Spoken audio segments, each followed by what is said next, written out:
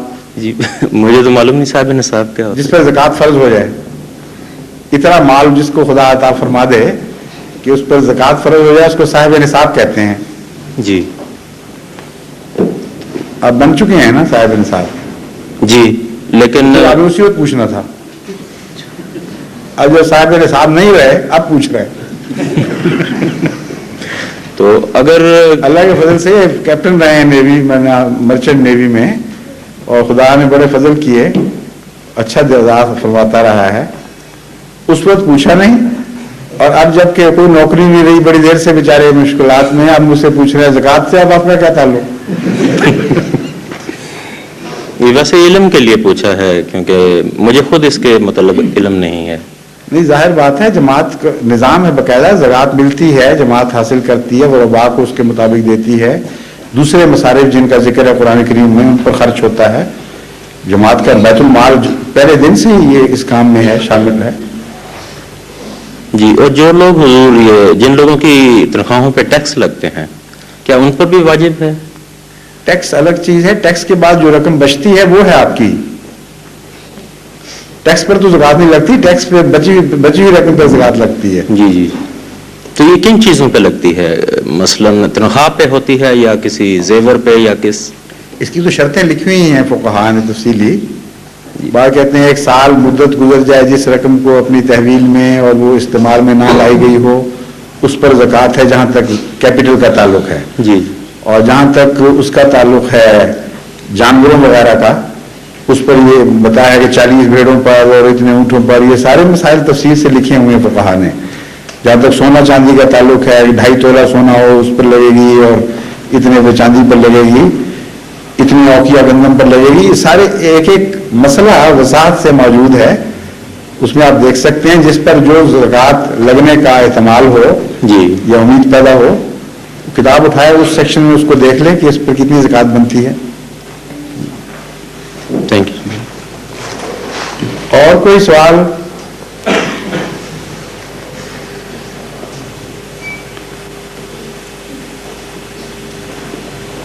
کیوں جی؟ اچھا, پھر اب نماز کے لیے وقت ہو گیا. 1 کی بجائے 1:30 بجے ہونی تھی نا, اس لیے ہمیں کھلا وقت مل گیا نسبتاً. جزاک اللہ, السلام علیکم.